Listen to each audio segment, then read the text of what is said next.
ഈശോയും മിശിഹായ്ക്ക് സ്തുതിയായിരിക്കട്ടെ. ദൈവനാമത്തിന് മഹത്വം ഉണ്ടായിരിക്കട്ടെ. ഞാൻ കർണാടകയിൽ മംഗലാപുരം മേരിമാത്ത കാട്ടിപ്പള്ളി ഇടവക അംഗമാണ്. എൻ്റെ പേര് നാൻസി, ഭർത്താവ് ഷാജി, 4 മക്കൾ, 2 ആണും 2 പെണ്ണും. ഇതാണ് എൻ്റെ കുടുംബം. ഞാൻ 2019 ആദ്യമായിട്ട് കൃപാസനത്തെ പറ്റി കേൾക്കുന്നത്. പക്ഷേ എനിക്ക് കൃപാസനം ആലപ്പുഴ എവിടെയാണ് എന്താണോ ഒന്നും എനിക്കറിയില്ല. ഉടമ്പടി എന്താണെന്ന് ഞങ്ങൾക്കറിയില്ല. കാരണം കർണാടകയിൽ ജനിച്ച് വളർന്ന എനിക്ക് കേരളത്തിൽ എവിടെ കയറണം എവിടെ ഇറങ്ങണം അതൊന്നും എനിക്കറിയില്ലായിരുന്നു. അങ്ങനെ എൻ്റെ ചേച്ചി മുഖേനയാണ് ഞാനിത് അറിയുന്നത്. ഒരു ഇഞ്ചി കൃഷിയും പിന്നെ ഒരു കോടികളുടെ ലോണും അതാണ് ഇന്ന് എന്നെ ഇവിടെ ഈ ആൾത്താരയിൽ ഇങ്ങനെ സാക്ഷ്യം പറയാൻ ദൈവം എനിക്ക് തന്ന മഹത്വം ഞാൻ വെളിപ്പെടുത്താൻ വേണ്ടി ഇവിടെ വന്ന് നിൽക്കുന്നത്. ഒരു ഇഞ്ചി കൃഷിയിൽ ആദ്യത്തെ കൊല്ലം 2ാമത്തെ കൊല്ലം നല്ല ലക്ഷങ്ങളുടെ ലാഭമായിരുന്നു. അപ്പോൾ അത് ഇൻട്രസ്റ്റായി 3ാമത്തെ വർഷം ഞങ്ങൾ ചെയ്തു, അത് നഷ്ടമായി. ആ നഷ്ടം നികത്താൻ വേണ്ടി 4ാമത്തെ കൊല്ലം ചെയ്തു, അത് കോടികളുടെ നഷ്ടമായി. അപ്പം അങ്ങനെ ആ നഷ്ടങ്ങൾ നികത്താൻ വേണ്ടി വീണ്ടും പല പല കൃഷികളിലേക്ക് ഇറങ്ങി തിരിച്ചു. അപ്പം പൈസയുടെ ഷോർട്ടേജ് വന്നപ്പം ഹസ്ബൻഡിൻ്റെ ഒരു കൂട്ടുകാരൻ കേരളത്തിലുള്ളവൻ ഒരു ഓപ്ഷൻ പറഞ്ഞു, കർണാടകയിലെ പ്രോപ്പർട്ടി കേരളത്തിൽ കൊണ്ട് ഈട് വെച്ച് നമുക്ക് ലോൺ എടുക്കാം. 10-20 ഏക്കറോളം സ്ഥലമുണ്ട് ഞങ്ങൾക്ക്. അങ്ങനെ 10 ഏക്കറോളം HDFC ബാങ്കിൽ കൊണ്ട് ഈട് വെച്ചു. 1,30,00,000 ലോൺ എടുത്തു. ആ പൈസ കൊണ്ട് മുഴുക്ക ഞങ്ങൾ പൈനാപ്പിൾ കൃഷി, വാഴക്കൊല കൃഷി, റബ്ബർ തോട്ടം ലീസ്റ്റ് എടുക്കുക, വൈൻ ഷോപ്പ് നടത്തുക, ഇങ്ങനെ പല പല കൃഷികൾ ചെയ്തു. ഇതെല്ലാം ഞങ്ങൾക്ക് 8ന്റെ പണി തന്നു. വീണ്ടും ഞങ്ങൾക്ക് കടങ്ങൾ കൂടിയതല്ലാതെ ഒരു ലാഭവും ഉണ്ടായില്ല. അങ്ങനെ ഇരിക്കെ കോവിഡ് കാലത്ത് ഗോവയിൽ ഞങ്ങൾക്ക് വൈൻ ഷോപ്പ് ഉണ്ടായിരുന്നു, അത് പൂട്ടണ്ടായിട്ട് വന്നു. അങ്ങനെ ഇരിക്കുന്ന സമയത്ത് 2019 ഞാനും എൻ്റെ മക്കളും മംഗലാപുരത്തേക്ക് മക്കളുടെ ഉപരിപഠനവും ജോലി സാധ്യതയ്ക്ക് വേണ്ടിയിട്ട് ഞങ്ങളിവിടെ ഒരു വാടക വീട് എടുത്ത് താമസിച്ചു. അങ്ങനെ ഇരിക്കുന്ന സമയത്ത് ഈ 1,30,00,000 ലോണ് പലിശ ഏറി 4.5 കോടികളായി 2022 കാലഘട്ടത്തിൽ. അപ്പോൾ ബാങ്ക് ഞങ്ങൾക്കൊരു ഓപ്ഷൻ വെച്ചു, 1 ടൈം സെറ്റിൽമെൻറ്റ്. അപ്പോൾ ഞങ്ങളതിന് സമ്മതിച്ചു. അങ്ങനെ 85 ലക്ഷത്തിന് ബാങ്ക് സെറ്റിൽമെൻറ്റ് ചെയ്യാമെന്ന് പറഞ്ഞു. അപ്പോൾ 4.5 കോടിയിൽ നിന്നും 85 ലക്ഷത്തിലേക്ക് താന്നു വന്നപ്പോൾ ഞങ്ങൾക്കത് സന്തോഷമായി. അപ്പോൾ പ്രോപ്പർട്ടി വിറ്റ് എങ്ങനെയെങ്കിലും ലോൺ വീട്ടാമെന്ന് ഞങ്ങൾ ആലോചിച്ചു.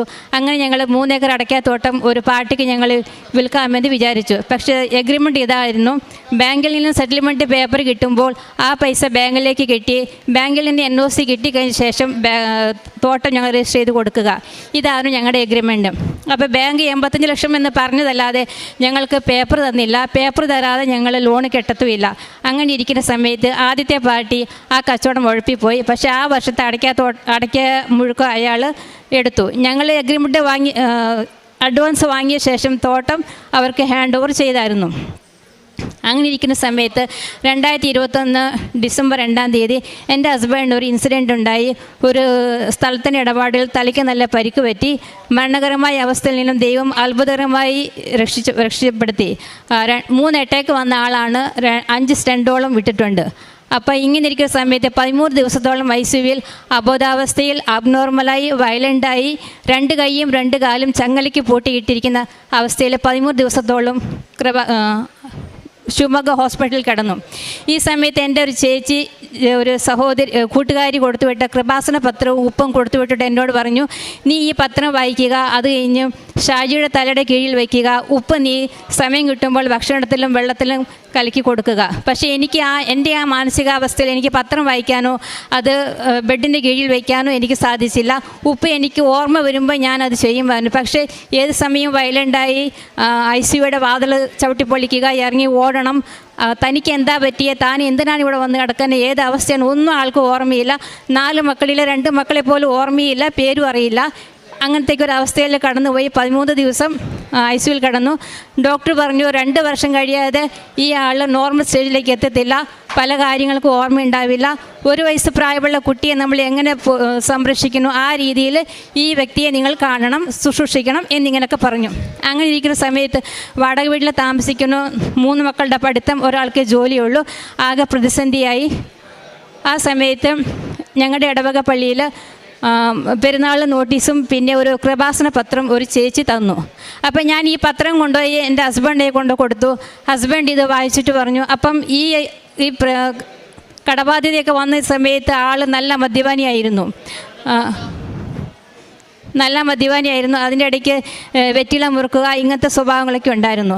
അപ്പോൾ ഈ പത്രം വായിച്ച് കഴിഞ്ഞപ്പോൾ എന്നോട് പറഞ്ഞു, ഇതിൽ മുഴുക്ക സാക്ഷ്യങ്ങളാണ്, ദൈവം ഇങ്ങനെയൊക്കെ അത്ഭുതങ്ങൾ നടത്തുമോ, ഇനി ഏതായാലും വേണ്ടിയാൽ നമുക്ക് ഇവിടെയും കൂടെ ഒന്ന് പോയി നോക്കാം, മാതാവ് അനുഗ്രഹിക്കുവാണെങ്കിൽ ഈ കുറി ഞാൻ രക്ഷപ്പെടും, നമുക്ക് പോവാമെന്ന് പറഞ്ഞു. അങ്ങനെ ഞങ്ങൾ 6 പേരും കൃപാസനത്തിലേക്ക് വരാൻ വേണ്ടി ഞങ്ങൾ ഒരുങ്ങി. അവസാനം അത് പിന്നെ 3 പേരിലേക്ക് ചുരുങ്ങി, കാരണം ടിക്കറ്റൊന്നും ഞങ്ങൾക്ക് കിട്ടിയില്ല. അങ്ങനെ ഞാനും ഹസ്ബൻഡും മോളും 2ാമത്തെ മോളും വന്നപ്പം ഹസ്ബൻഡിന് എന്നെക്കൊണ്ട് ഉടമ്പടി എടുപ്പിക്കുക, എനിക്ക് ഹസ്ബൻഡിനെ കൊണ്ട് ഉടമ്പടി എടുപ്പിക്കുക, ഇതായിരുന്നു ലക്ഷ്യം. എന്നിരുന്നാൽ ഇവിടെ വന്ന് കഴിഞ്ഞപ്പം എൻ്റെ കയ്യിൽ ആധാർ കാർഡ് ഇല്ലായിരുന്നു. അതുകൊണ്ട് ദൈവഹിതം പോലെ ഹസ്ബൻഡ് തന്നെ ഉടമ്പടി എടുക്കേണ്ടതായിട്ട് വന്നു. അപ്പോൾ എനിക്ക് വേറെ ഒന്നുമില്ല, ആൾ അത്രയും ദിവസം മദ്യപാനത്തിൽ നിന്ന് ഒഴിഞ്ഞു നിൽക്കുമല്ലോ, അതാണ് എൻ്റെ ആഗ്രഹം. ബാക്കി കാര്യങ്ങളൊക്കെ ഞാൻ ആഴ്ചയിൽ 7 ദിവസം ഉണ്ടെങ്കിൽ 8 കുർബാന കാണും, അരമണിക്കൂറിൽ കൂടുതൽ ഞാൻ ബൈബിൾ വായിക്കും. ഒത്തിരി ബൈബിൾ വചനങ്ങൾ ഞാൻ ഏതു നേരവും മനസ്സിലിങ്ങനെ പറഞ്ഞുകൊണ്ട് നടക്കും. ജപമാല കഴിയുന്നത്രയും ഞാൻ ചെല്ലും. അങ്ങനെ ഒത്തിരി മാതാവിനോട് പ്രാർത്ഥിക്കുന്ന ഒരു വ്യക്തിയാണ് ഞാനും. അങ്ങനെ ഉടമ്പടി എടുത്തു. ആൾ ഉടമ്പടി എടുത്ത് ആദ്യത്തെ നിയോഗം വെച്ചു. ആളുടെ ഒരു പെങ്ങൾക്ക് ക്യാൻസറായിരുന്നു, മൾട്ടിപ്പിൾ മൈലോമ എന്ന ക്യാൻസർ 4th സ്റ്റേജിലായിരുന്നു. അപ്പോൾ അത് 1ാമത്തെ നിയോഗം വെച്ചു. അത്ഭുതകരമായി ആ രോഗം മാറിക്കെട്ടി. പക്ഷെ ഞങ്ങൾ സാക്ഷ്യം പറയാൻ വൈകിയതുകൊണ്ടായിരിക്കാം വീണ്ടും അസ്വസ്ഥതകൾ വന്നു. ഇപ്പോൾ ചേച്ചി നോർമലിലാണ് പോയിക്കൊണ്ടിരിക്കുന്നു. 2ാമത്തെ സാക്ഷ്യം പുള്ളി വെച്ചത്, ഞങ്ങൾക്ക് ലോൺ ഉണ്ടായിരുന്നു, ഞങ്ങൾ വാടക വീട്ടിലായിരുന്നു. അപ്പോൾ ഇതൊക്കെ നിയോഗം വെക്കാൻ പറഞ്ഞെങ്കിലും പുള്ളി അതൊന്നും വെച്ചില്ല. അതൊക്കെ മാതാവ് പറഞ്ഞ് ചെയ്യിച്ചോളെന്ന് പറഞ്ഞിട്ട് വേറെ പല 4 നിയോഗങ്ങളും വെച്ചു. അതെന്താണെന്നുള്ളത് ഇപ്പോൾ എനിക്ക് ഓർമ്മയില്ല.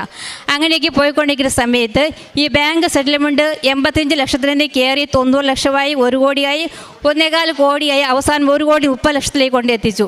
അപ്പോൾ എങ്ങനെയെങ്കിലും ഈ 10 ഏക്കർ സ്ഥലം പിടിപ്പിച്ച് മക്കളെ പഠിപ്പിക്കണം, മക്കളെ കെട്ടിക്കണം, സ്വന്തമായിട്ട് വീട്, അതൊക്കെയാണ് ഞങ്ങളുടെ ലക്ഷ്യം. അപ്പോൾ ഞങ്ങൾ ഈ ബാങ്ക് പറയുന്ന എല്ലാ ഓപ്ഷനും ഞങ്ങൾ സമ്മതിച്ചു. അപ്പോൾ ഈ 1 കോടി 30 ലക്ഷത്തിലേക്ക് വന്നപ്പം ലോണ് 5.5 കോടിയിലേക്ക് എത്തി. അപ്പം ഈ 1 കോടി 30 ലക്ഷം പറഞ്ഞെങ്കിലും അപ്പോഴും അവർ ഞങ്ങൾക്ക് സെറ്റിൽമെൻറ്റ് പേപ്പർ തരുന്നില്ല. അങ്ങനെ ഇരിക്കുന്ന സമയത്ത് ഞാൻ 2023 ഡിസംബർ 30-ാം തീയതി വന്നിട്ട് ഞാൻ ഉടമ്പടി എടുക്കുമായിരുന്നു. അന്ന് ഞാൻ ഉടമ്പടി എടുത്തു. ഞാൻ പ്രതീക്ഷിക്കാതെ തന്നെ എനിക്ക് ജോസഫച്ചനെ കാണാൻ പറ്റി. എനിക്കറിയില്ലായിരുന്നു. ഞാൻ നോക്കുമ്പോൾ അവിടെ ഒരു നീണ്ട നിര കണ്ടു. അപ്പോൾ ഞാൻ പോയിട്ട് ഒരു സഹോദരി ചോദിച്ചു, എന്തിനാ ഇവിടെ നിൽക്കുന്നത്? അപ്പോൾ പറഞ്ഞു, അച്ഛനെ കാണാമെന്ന് പറഞ്ഞു. അപ്പോൾ ഞാൻ മാതാവിനോട് പ്രാർത്ഥിക്കാൻ വേണ്ടിയിട്ട് എൻ്റെ ഈ ബാങ്കിൽ വെച്ചേക്കുന്ന സ്ഥലത്തിൻ്റെ ആധാര പേപ്പറുകളും ബാങ്കിൽ നിന്ന് കിട്ടിയ നോട്ടീസും ഞാൻ കൊണ്ടുവന്നിട്ടുണ്ടായിരുന്നു. അപ്പോൾ ഞാൻ ആ നോട്ടീസ് കൊണ്ട് അവിടെ സ്റ്റാഫിൽ കൊണ്ട് കാണിച്ചപ്പോൾ ആ ബ്രദർ എനിക്ക് ടോക്കൺ തന്നു. ഞാൻ ആ ടോക്കണായിട്ട് ഇവിടെ വന്ന് അച്ഛനെ കണ്ടു. അച്ഛൻ എനിക്ക് പ്രാർത്ഥിച്ച് എനിക്കൊരു കാശുപം തന്നു. വിൽക്കാനിട്ടിരിക്കുന്ന സ്ഥലത്ത് കൊണ്ട് ഇത് കുഴിച്ചിടുക എന്ന് പറഞ്ഞ് ഞാൻ അതുപോലെ തന്നെ ചെയ്തു. അത് എനിക്ക് പ്രതീക്ഷിക്കാതെ കിട്ടിയ ഒരു ഭാഗ്യമായിരുന്നു. അങ്ങനെ ഉടമ്പടി എടുത്തുകൊണ്ട് പോയി. ഫെബ്രുവരി 20-ാം തീയതി ബാങ്ക് ഞങ്ങൾക്ക് ഫസ്റ്റ് ഇൻസ്റ്റാൾമെൻറ്റ് സെറ്റിൽമെൻറ്റായിട്ട് ഞങ്ങൾക്ക് 1 കോടി 30 ലക്ഷത്തിൻ്റെ പേപ്പർ ഇഷ്യൂ ചെയ്തു. അപ്പം ഈ സ്ഥലം എടുക്കുന്ന ആൾ പറഞ്ഞു, ഞാൻ കെട്ടിക്കൊള്ളാമെന്ന് പറഞ്ഞു. പക്ഷേ പേപ്പർ കിട്ടിക്കഴിഞ്ഞ ശേഷം അയാൾ പറഞ്ഞു, എൻ്റെ അടുത്ത് പൈസയില്ല, പൈസ ഞാൻ വേറെ പല വഴിയിലേക്ക് ഞാനത് മറിച്ചിട്ടു, എനിക്ക് 2 മാസം ആവാതെ എനിക്ക് പൈസ കിട്ടത്തില്ല എന്ന് പറഞ്ഞു. പക്ഷേ ഈ പേപ്പർ 8 ദിവസത്തെ വാല്യൂ ഉണ്ടായിരുന്നുള്ളൂ. അങ്ങനെ ആ ആദ്യത്തെ ഫസ്റ്റ് 1 ടൈം സെറ്റിൽമെൻറ്റ് പേപ്പറിൻ്റെ വാല്യൂ ഇല്ലാതായി. ബാങ്ക് വീണ്ടും ഞങ്ങളോട് ഭീഷണിയായി. അപ്പോൾ പറഞ്ഞു, ഇനി 5.5 കോടിയിൽ നിന്ന് നിങ്ങൾക്ക് അതിൻ്റെ പലിശ കൊണ്ട് നിങ്ങൾ കെട്ടതായിട്ട് വരുമെന്ന് പറഞ്ഞു. വീണ്ടും ഞങ്ങൾ പ്രാർത്ഥിച്ചു. ഞാൻ ഇടപെടാതെ മാതാവിനോട് ഈ പ്രത്യക്ഷീകരണ പ്രാർത്ഥന ഏത് നേരവും ഞാൻ യൂട്യൂബ്, ഫേസ്ബുക്ക്, സീരിയൽ, TV ഒന്നും ഞാൻ കാണാറില്ല. ഞാൻ എപ്പോഴും മാതാവിനെ പ്രാർത്ഥിച്ചുകൊണ്ടിരിക്കും. അച്ഛൻ്റെ ടോക്കുകൾ കേൾക്കുക, ആത്മീയ കാര്യങ്ങൾ കാണുക, അതല്ലാതെ വേറെ ഒന്നും ഞാൻ ചെയ്യില്ല. അങ്ങനെ ഇരിക്കുന്ന സമയത്ത് ബാങ്ക് കെട്ടെന്ന് പറയുന്നില്ല, ഞങ്ങൾക്ക് പേപ്പർ തരില്ല. അങ്ങനെ ആദ്യത്തെ സെറ്റിൽമെൻറ്റ് പേപ്പറിൻ്റെ വാല്യൂ കഴിഞ്ഞു. വീണ്ടും ഞങ്ങൾക്ക് ബാങ്ക് 3 മാസത്തെ അവധി തന്നു. പക്ഷേ ഇതിനൊക്കെ കാരണം വേറെ ഒന്നുമുണ്ട്. ബാങ്ക് ഞങ്ങൾക്ക് എൻ്റെ ഹസ്ബൻഡ് ഒരു ഹെൽത്ത് ഇഷ്യൂസ്, ഞാൻ പറഞ്ഞില്ല, ഹാർട്ട് അറ്റാക്ക് വന്നതും പിന്നെ ഹെഡ് ഇഞ്ചുറിയും. അപ്പോൾ അതിൻ്റെ മെഡിക്കൽ റിപ്പോർട്ടുകളൊക്കെ ഞങ്ങൾ സബ്മിറ്റ് ചെയ്തു. പിന്നെ ഹസ്ബൻഡിൻ്റെ ചേച്ചിയുടെ പേരിലാണ് ഞങ്ങൾ ലോൺ എടുത്തത്. ചേച്ചിക്ക് ഒരു വീട് മേടിച്ചു കൊടുത്ത് ആ വീടും കൂടെ വെച്ചിട്ട്, അപ്പോൾ ചേച്ചി ഈ ക്യാൻസർ പേഷ്യൻ്റെ ഹെൽത്ത് ഇഷ്യൂസ് ആ റിപ്പോർട്ടെല്ലാം കാണിച്ചതിന് ഇതിലാണ് ഞങ്ങൾക്കൊരു കുറച്ച് കൺസെഷൻ അവർ ചെയ്തു തന്നത്. അങ്ങനെ ഇവർ തന്നില്ല. അവസാനം ഞാൻ ജൂൺ 26-ാം തീയതി വീണ്ടും വന്ന് ഉടമ്പടി പുതുക്കിയപ്പോൾ ഞാൻ മാതാവിനോട് ഞാൻ ഇത്രയേ പറഞ്ഞോളൂ, മാതാവേ, ഡിസംബർ 23-ാം തീയതി ഞാൻ ഉടമ്പടി എടുത്തു. ഈ വർഷം 23-ാം തീയതി ഡിസംബർ 31-ാം തീയതി ആകുമ്പോഴത്തേക്കും മാതാവേ, നീ എൻ്റെ ഈ ബാങ്കിൻ്റെ ഇടപാട് മാത്രം നീ എനിക്ക് പരിഹരിച്ച് തന്നാൽ മതി, വേറെ ഒന്നും ഞാൻ എന്നോട് ആവശ്യപ്പെടുന്നില്ല. അതൊരു ഒരു ആവശ്യം ഞാൻ മാതാവിനോട് പറഞ്ഞിട്ട് പോയി. ആഗസ്റ്റ് 31 മാതാവേ, ബാങ്ക് എങ്ങനെയെങ്കിലും സെറ്റിൽമെൻറ്റ് പേപ്പർ ഞങ്ങൾക്ക് തരണം, ആ പൈസ ഞങ്ങളെ കൊണ്ട് കെട്ടാൻ സാധിക്കണം മാതാവേ. ഇത് നീ എനിക്ക് സാധിച്ചു തന്നാൽ ഞാനിവിടെ വന്ന് സാക്ഷ്യം പറയും. ഇതായിരുന്നു എൻ്റെ ആവശ്യം. എന്തെന്ന് പറയട്ടെ, ബാങ്ക് വീണ്ടും ഞങ്ങളെ സെറ്റിൽമെൻറ്റിന് വിളിച്ചു. അങ്ങനെ ഞങ്ങൾ പോയി. അപ്പോൾ ബാങ്ക് വീണ്ടും പൈസ കൂട്ടി. 1,30,00,000 എന്നുള്ളത് ഫെബ്രുവരി മുതൽ ജൂൺ മാസം വരെയുള്ള പലിശ കയറ്റി വീണ്ടും 1,40,00,000 രൂപയാക്കി. അപ്പോൾ അത് ഞങ്ങളെ കൊണ്ട് സാധ്യമല്ല എന്ന് പറഞ്ഞു. പിന്നെ അവരത് കുറച്ച് 1,32,500,000 രൂപ അങ്ങനെ ഒരു സെറ്റിൽമെൻറ്റ് പേപ്പർ തന്നു ആഗസ്റ്റ് 20 ഈ പേപ്പർ കിട്ടിക്കഴിഞ്ഞപ്പോൾ വീണ്ടും ഈ പാർട്ടി പറഞ്ഞു, നിങ്ങൾ സൈൻ ഇട്, അത് കഴിഞ്ഞിട്ട് ഞങ്ങൾ ബാങ്കിൽ പൈസ കെട്ടാമെന്ന് പറഞ്ഞു. പക്ഷെ ഞങ്ങൾ പറഞ്ഞു, നിങ്ങൾ ഫസ്റ്റ് പൈസ കെട്ട്, അത് കഴിഞ്ഞ് ഞങ്ങൾ എഗ്രിമെൻറ്റ് രജിസ്റ്റർ ചെയ്ത് തരാമെന്ന് പറഞ്ഞു. അങ്ങനെ എഗ്രിമെൻറ്റ് രജിസ്റ്റർ ചെയ്ത് കൊടുക്കാനായിട്ട് ഇവർ ബാങ്കിൽ പൈസ കെട്ടാമെന്ന് പറഞ്ഞു ഞങ്ങളെ ഇവിടുന്ന് മംഗലാപുരത്ത് ഞങ്ങൾ ശിവമൊഗ്ഗയിലേക്ക് വിളിച്ചു. ഞങ്ങൾ അവിടെ ചെന്ന് കഴിഞ്ഞിട്ട് ഇവർ പറഞ്ഞു സൈൻ ഇടാൻ പറഞ്ഞു. ഹസ്ബൻഡ് പറഞ്ഞു, നിങ്ങൾ പൈസ കെട്ടിയില്ല, എന്നാൽ ഞങ്ങൾ സൈൻ ഇടത്തില്ല എന്ന് പറഞ്ഞു. അങ്ങനെ അങ്ങോട്ടും ഇങ്ങോട്ടും പ്രശ്നങ്ങളായി. ഞങ്ങൾ അവിടെ സൈൻ ഇടാതെ ഞങ്ങൾ തിരിച്ചു പോന്നു കഴിഞ്ഞ് ഇപ്പോൾ വീണ്ടും ഇവർക്ക് പ്രശ്നമായി. ഇവർ പിന്നെ ഞങ്ങളോട് പറഞ്ഞു, ഇവരവിടെ കേരള ബാങ്കിൽ പോയി ഇവർ സകല കാര്യങ്ങൾ അന്വേഷിച്ചിട്ട് തിരിച്ചു പോകാൻ ഞങ്ങളെ വിളിച്ചു. ആഗസ്റ്റ് 30 ഞങ്ങളെ വിളിച്ചു. 1,32,500,000 രൂപ കെട്ടി ഞങ്ങളുടെ മുമ്പിൽ നിന്ന് വെച്ച് അവർ കെട്ടി ഞങ്ങൾ എഗ്രിമെൻറ്റ് സൈൻ ചെയ്ത് കൊടുത്തു. ഇതെല്ലാം എഗ്രിമെൻറ്റ് സൈൻ ചെയ്ത് കൊടുക്കാൻ നേരത്തെ വീണ്ടും പ്രശ്നങ്ങൾ വന്നു. എന്താണെന്ന് വെച്ചാൽ സർവേയർ കംപ്ലൈൻ്റ് ആണ്, ഇന്നത്തെ ദിവസം നിങ്ങൾക്ക് ഇത് രജിസ്റ്റർ ചെയ്യാൻ പറ്റത്തില്ല, അതുകൊണ്ട് ഞായറാഴ്ച രാവിലെ 10:00 വരണമെന്ന് ഈ പൈസ കെട്ടിയ ആൾക്കാർ പറയണം. പക്ഷേ 31 ഞങ്ങൾ ഈ കേരള ബാങ്ക് മംഗലാപുരത്ത് നിന്ന് കേരള ബാങ്കിലേക്ക് വന്ന് ഞങ്ങൾ 3 പേരും, ഞാനും ഹസ്ബൻഡ് പെങ്ങളും, ഞങ്ങൾ 3 പേരും സൈൻ ഇട്ട് കൊടുത്താലേ ഞങ്ങളുടെ ഈ ലോൺ ക്ലോസ് ആകത്തുള്ളൂ. അല്ലെങ്കിൽ സെപ്റ്റംബർ മാസം ആകുമ്പോഴത്തേക്കും ബാങ്കിൻ്റെ റൂൾസുകൾ വേറെയാകും, അതുകൊണ്ട് ഈ കെട്ടിയ തുകയ്ക്ക് എന്താവുമെന്ന് പറയാൻ പറ്റത്തില്ല എന്ന് പറഞ്ഞു. അപ്പോൾ ഞങ്ങൾക്ക് ബാങ്കിലേക്കും വരണം, അവിടെ സൈൻ ഇട്ട് കൊടുക്കുകയും ചെയ്യണം. എന്താ ചെയ്യേണ്ടതെന്ന് അറിയില്ല. ഞാൻ മാതാവിനോട് ചോദിച്ചു, മാതാവേ നിൻ്റെ പരീക്ഷണം ഇനി തീർന്നില്ലേ, ഇനി എന്താ ഞാൻ വേണ്ടേ? ഞാൻ അവിടെ നിന്ന് ഒത്തിരി കരഞ്ഞു. അവസാനം ഒരാൾ വന്നിട്ട് പറഞ്ഞു, 30,000 രൂപ കൈക്കൂലി കൊടുത്താൽ ഇന്ന് തന്നെ രജിസ്റ്റർ ചെയ്യാമെന്ന് പറഞ്ഞു. അങ്ങനെ ഈ സ്ഥലമെടുത്ത പാർട്ടി 30,000 രൂപ കൈക്കൂലി കൊടുത്തു. അന്ന് തന്നെ എല്ലാ കാര്യങ്ങളും ചെയ്തു. അന്ന് തന്നെ ഞങ്ങൾ തിരിച്ച് മംഗലാപുരത്തേക്ക് വന്നു. പിറ്റേ ദിവസം രാവിലെ 4 മണിക്ക് ഞങ്ങൾ ഇവിടുന്ന് എണീച്ച് സുൽത്താൻ ബത്തേരിയിലേക്ക് പോകണം. ഞങ്ങൾ രാവിലെ 4:30 എണീച്ച് പോകാൻ നോക്കുമ്പോൾ കാറ് സ്റ്റാർട്ടിങ് ട്രബിൾ. തലേദിവസം മൈനർപ്പണിയെല്ലാം ചെയ്ത് കൊണ്ട് നിർത്തിയ വണ്ടിയാണ്. രാവിലെ ഞങ്ങൾ കയറുമ്പോൾ ഒരു അനക്കവും ഇല്ല, ഒരു ലൈറ്റും കത്തുന്നില്ല, ഒന്നുമില്ല. അപ്പം ഞങ്ങൾക്ക് വീണ്ടും പരീക്ഷണമാണല്ലോ. ഞാൻ ഒട്ടും മടിച്ചില്ല. മാതാവിൻ്റെ എണ്ണ എടുത്തുകൊണ്ടുവന്ന് വന്ന് സ്റ്റീരിങ്ങിലും ബോനറ്റയിലും എല്ലാ വണ്ടിയും മൊത്തം ഞാൻ തൂത്തു. നിമിഷ നേരം കൊണ്ട് വണ്ടി സ്റ്റാർട്ടായി. ഇവിടുന്ന് അന്ന് ശനിയാഴ്ച ആയിരുന്നു.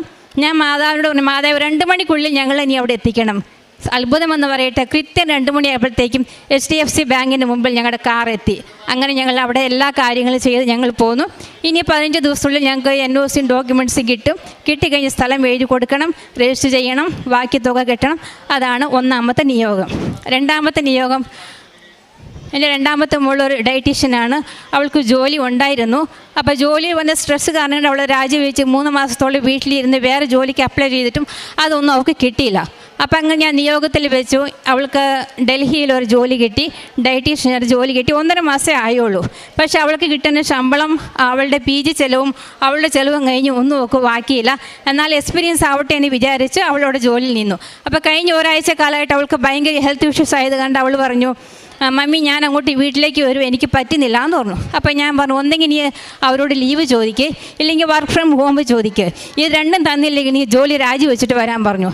അപ്പോൾ ഇവള് ജോലിയിൽ ഭയങ്കര സിൻസിയറിറ്റി കാണിക്കുന്ന കാരണം അവിടുത്തെ HR-ക്കും മാനേജർക്കും എല്ലാം ഇവളെ ഭയങ്കര കാര്യമാണ്. അങ്ങനെ ഇവിടെ ഹെൽത്ത് ഇഷ്യൂസ് കാര്യം പറഞ്ഞപ്പോൾ അവർ നീ ജോലി രാജിവെക്കേണ്ട, വർക്ക് ഫ്രം ഹോം തരാമെന്ന് പറഞ്ഞു. അങ്ങനെ അവൾക്ക് 1.5 മാസമേ ആയുള്ളൂ. പക്ഷേ ആ കമ്പനിയിൽ 3 വർഷമൊക്കെ ആയിട്ട് വർക്ക് ഫ്രം ഹോം കൊടുക്കാതെ സീനിയേഴ്സ് ഇപ്പോഴും ഓഫീസിൽ തന്നെ എന്നെ ജോലി ചെയ്യുവാണ്. അപ്പോൾ 1.5 മാസം ജോലിയെടുത്ത എൻ്റെ മോൾക്ക് ദൈവം ഒരു ഹെൽത്ത് ഇഷ്യൂസ് കൊടുത്തത് അത് ഒരുപക്ഷെ നന്മയായിട്ടേ ഞാൻ കാണുന്നുള്ളൂ. അവൾ ഇപ്പം ഡൽഹിയിൽ നിന്ന് വീട്ടിലേക്ക് വരുവാണ് വർക്ക് ഫ്രം ഹോമായിട്ട്. അതെൻ്റെ 2ാമത്തെ നിയോഗം.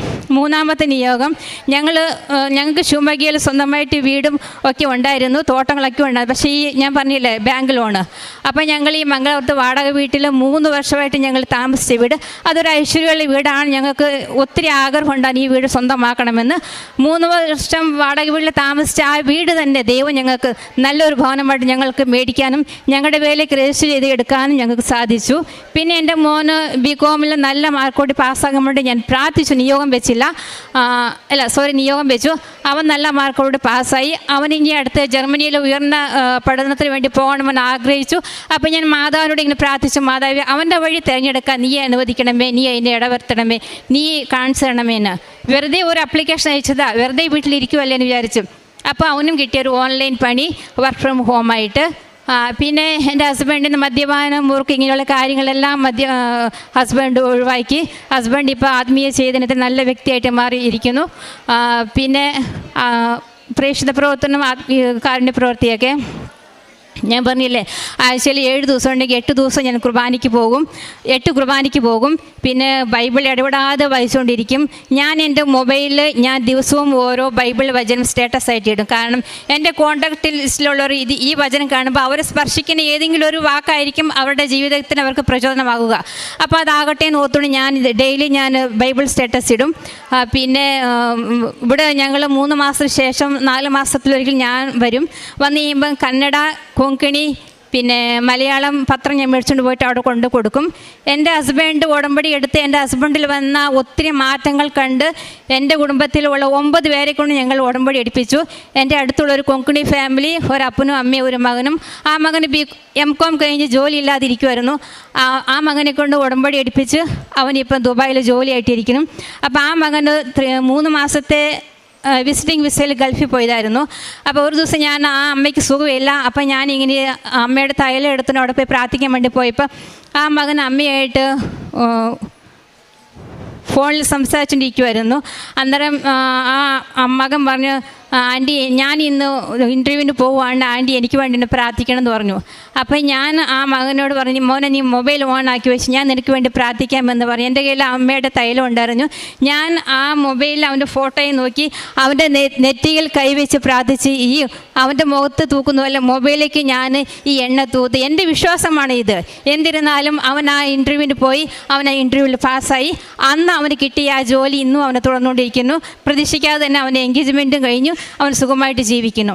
പിന്നെ കാരുണ്യ പ്രവൃത്തി, മംഗലാപുരത്ത് 200ഓളം പേരെ സംരക്ഷിക്കുന്ന ഒരു സ്ഥാപനമുണ്ട്. ഈ വഴിവക്കത്തൊക്കെ കിടക്കുന്ന അനാഥ രോഗികളും മന്ദബുദ്ധികളായവരൊക്കെ സംരക്ഷിക്കുന്ന വലിയൊരു സ്ഥാപനം. അപ്പോൾ ഒരിക്കലും ഞങ്ങൾ അവിടെ പോയി നോക്കുമ്പോൾ വലിയ സെറ്റപ്പോട് കൂടിയുള്ള സ്ഥാപനമാണ്, വിദേശികൾ സഹായിക്കുന്ന സ്ഥാപനമാണ്. അപ്പോൾ ഞങ്ങൾക്ക് അറിയില്ലായിരുന്നു. എന്നിരുന്നാലും 1 മാസത്തേക്കുള്ള ഫുഡിൻ്റെ പൈസ ഞങ്ങൾ അവിടെ കൊടുത്തു. പിന്നെ ഞങ്ങൾ തോട്ടത്തിലേക്ക് ഷിമോഗയ്ക്ക് പോകുന്ന സമയത്ത് അവിടെ ഒരു 10 അമ്മമാരെ സംരക്ഷിക്കുന്ന ഒരു സ്ഥാപനമുണ്ട്. അവിടെ ഞങ്ങൾ പോകും, അവർക്ക് അരി സാധനങ്ങൾ കൊടുക്കും, പിന്നെ ഫുഡ് അങ്ങനെയുള്ള കാര്യങ്ങൾ കൊടുക്കും. പിന്നെ ഞങ്ങൾക്ക് തുണിക്കട ഉണ്ടായിരുന്നു. ആ കടയിൽ ഞാൻ കുറേ നൈറ്റിയും കാര്യങ്ങളൊക്കെ എടുത്ത് അവർക്ക് കൊണ്ട് കൊടുക്കും. ആ അമ്മമാരെ ഞാൻ തൈലം പൂശി ഞാൻ പ്രാർത്ഥിക്കും. അതങ്ങനെയൊക്കെ ചെയ്യും. പിന്നെ ഈ മൈസൂരിൽ ഒരു 60 മക്കളെ സംരക്ഷിക്കുന്ന ഒരു അനാഥാലയമുണ്ട്, ചെറിയ കുട്ടികൾ. അവർക്ക് 1 മാസം എല്ലാ മാസവും ഞാൻ ചെറിയ തോതിൽ പൈസ ഞാൻ ഇട്ട് കൊടുക്കും. പിന്നെ ഈ ഓരോരോ ഫ്രണ്ട്സിൻ്റെ ഗ്രൂപ്പിൽ അറിയാവുന്നവർ ഓരോ സഹായം തേടി മെസ്സേജ് വരുമല്ലോ, അവർക്ക് ഞാൻ എൻ്റെ കയ്യിൽ തന്നെ സഹായിക്കും. ഇതൊക്കെയാണ് ഞാൻ ചെയ്തിരിക്കുന്നത്. ഇനിയും തുടർന്ന് ഇതുപോലെ നല്ല നല്ല സാക്ഷികളും പറയാൻ ദൈവം എനിക്ക് ഇടവരുത്തട്ടെ. പിന്നെ എൻ്റെ മൂത്ത മോൾക്ക് മംഗലാപുരത്ത് തന്നെ ജോലി വേണം. അവൾ സോഫ്റ്റ്വെയർ എഞ്ചിനീയറാണ്. മംഗലാപുരത്ത് തന്നെ ജോലി വേണം. അവൾ ആഗ്രഹിച്ച കമ്പനിയിൽ തന്നെ ജോലി വേണം. മമ്മി എനിക്ക് വേണ്ടി പ്രാർത്ഥിക്കണം, നിയോഗം വെച്ചില്ലായിരുന്നു, പ്രാർത്ഥിക്കണം എന്ന് പറഞ്ഞു. പ്രാർത്ഥിച്ചു. ആ ആഗ്രഹം മാതാവ് സാധിച്ചു തരുന്നു. ഇനി മക്കൾക്ക് നല്ലൊരു വിവാഹാലോചന വേണമെന്നാണ് എൻ്റെ ആഗ്രഹം. ഞാൻ അതിനുവേണ്ടി പ്രാർത്ഥിക്കുന്നുണ്ട്. മാതാവ് അത് ഉറപ്പായിട്ട് എനിക്ക് സാധിച്ചു തരും. ഞാൻ വീണ്ടും വന്ന് സാക്ഷ്യം പറയാൻ ഇടവരുത്തട്ടെ എന്ന് പ്രാർത്ഥിക്കുന്നു. ഈ ഒരു ഉടമ്പടി സാക്ഷ്യത്തിൽ വലിയൊരു കടബാധ്യതയെക്കുറിച്ചുള്ളതാണ് ഏറ്റവും പ്രധാനപ്പെട്ട സാക്ഷ്യം. അത് പ്രാർത്ഥനയിലേക്ക് കടന്നു വന്നപ്പോൾ എല്ലാം വളരെ കോംപ്ലിക്കേഷൻ ഉണ്ടായിരുന്ന സാഹചര്യങ്ങളെല്ലാം ക്രമപ്പെട്ടു എന്നുള്ളതാണ് ഈ സാക്ഷ്യത്തിൻ്റെ ഏറ്റവും പ്രധാനപ്പെട്ട രത്നച്ചുരുക്കം എന്ന് പറയുന്നത്. പിന്നീട് മക്കൾക്കും താൻ ആയിരിക്കുന്ന ഇടങ്ങളിലെല്ലാം ഉടമ്പടിയിൽ നിലനിൽക്കുമ്പോൾ വലിയ അനുഭവങ്ങൾ ലഭിച്ചു എന്നുള്ളതും, ആസ് എ റിസൾട്ട് ഏറ്റവും അവസാനം ജീവിത പങ്കാളി, ഒരു കുടുംബം മുഴുവൻ ആത്മീയമായിട്ട് വളർന്നു എന്നുള്ളതാണ്. അപ്പോൾ ആത്മീയമായിട്ട് വളരുക എന്ന് പറയുന്ന ഒരു സൈഡ് എഫക്റ്റ് അല്ല, ആക്ച്വലി ഉടമ്പടിയുടെ ഏറ്റവും പ്രധാനപ്പെട്ട ഒരു ചീഫ് എഫക്റ്റ് എന്ന് പറയുന്നത്, അല്ലെങ്കിൽ ഉടമ്പടി ലക്ഷ്യം തന്നെ ഒരു വ്യക്തി ആത്മീയമെന്നിട്ട് ഉദ്ദേശിക്കുന്നത് തന്നെ പ്രാർത്ഥനയിൽ വളരുക, ദൈവസ്നേഹത്തിൽ വരിക, ദൈവ സാന്നിധ്യത്തിൽ വളരുക എന്ന് തന്നെയാണ്. ഒരു പക്ഷേ നമ്മുടെ ജീവിതത്തിൻ്റെ നിയോഗങ്ങളെ പരിശുദ്ധ അമ്മ വ്യക്തമായിട്ട് അത് കാലത്തിന് ഇളമ്പം വരുത്തി അല്ലെങ്കിൽ കാലച്ചുരുക്കം സംഭവിച്ച് നമ്മളെക്കൊണ്ട് ഈ ഒരു അൾത്താരയിൽ അല്ലെങ്കിൽ നമ്മളെക്കൊണ്ട് തന്നെ ഉടമ്പടിയിൽ ദൈവം പറയിപ്പിക്കും. ഏറ്റവും പ്രധാനപ്പെട്ടത് ഒരു വ്യക്തി പ്രാർത്ഥിക്കുന്നതാണ് എന്നുള്ളത്. അപ്പോൾ ആ ഒരു യാത്രയിലാണ് ഉടമ്പടി എടുക്കുന്നവരോട് പ്രാർത്ഥിച്ചൊരുങ്ങി ഈ യാത്ര നടത്തുമ്പോൾ പരിശുദ്ധ അമ്മ എത്രയും വേഗം ഒരു വ്യക്തിയെ അങ്ങനെ ഒരു അനുഭവത്തിൽ കൊണ്ടെത്തിക്കുന്നു എന്നുള്ളതാണ് ഇവിടുത്തെ ഏറ്റവും വലിയ അത്ഭുതം. ഒരു കാര്യം നടക്കുക എന്നതിനേക്കാളുപരി ഒരു വ്യക്തി ഒരു ദൈവത്തെ സ്നേഹത്തിനെക്കുറിച്ച് ബോധ്യത്തോടെ പറയുവാനായിട്ട് പ്രാപ്തനാകുക എന്നുള്ളതാണ് ഇവിടുത്തെ ഏറ്റവും വലിയൊരു അത്ഭുതം എന്ന് പറയുന്നത്. ഒപ്പം ഉടമ്പടിയിലെ എല്ലാ കാര്യങ്ങളിലും, ഇപ്പോൾ ഇദ്ദേഹം പറയുന്നുണ്ട്, ഉടമ്പടിയിലെ എല്ലാ കാര്യങ്ങളും കൃത്യതയോടുകൂടി പാലിക്കുവാനായിട്ടുള്ളൊരു പരിശ്രമം ഇദ്ദേഹത്തിൻ്റെ ഭാഗത്തുനിന്നുണ്ട്. ഇദ്ദേഹം കർണാടകയിൽ നിന്നാണ് വരുന്നത്. നമ്മളെ സംബന്ധിച്ചുള്ള ഒരുപാട് ദൂരത്ത് നിന്നാണ് ഇവിടെ നല്ലൊരു ശതമാനം പേരും വരുന്നത്. അപ്പോൾ അത്രത്തോളം ദൂരത്ത് വരുമ്പോൾ അത്രത്തോളം കഷ്ടപ്പാടും അത്രത്തോളം ഒരുക്കവും ഒക്കെ ആവശ്യമാണ്.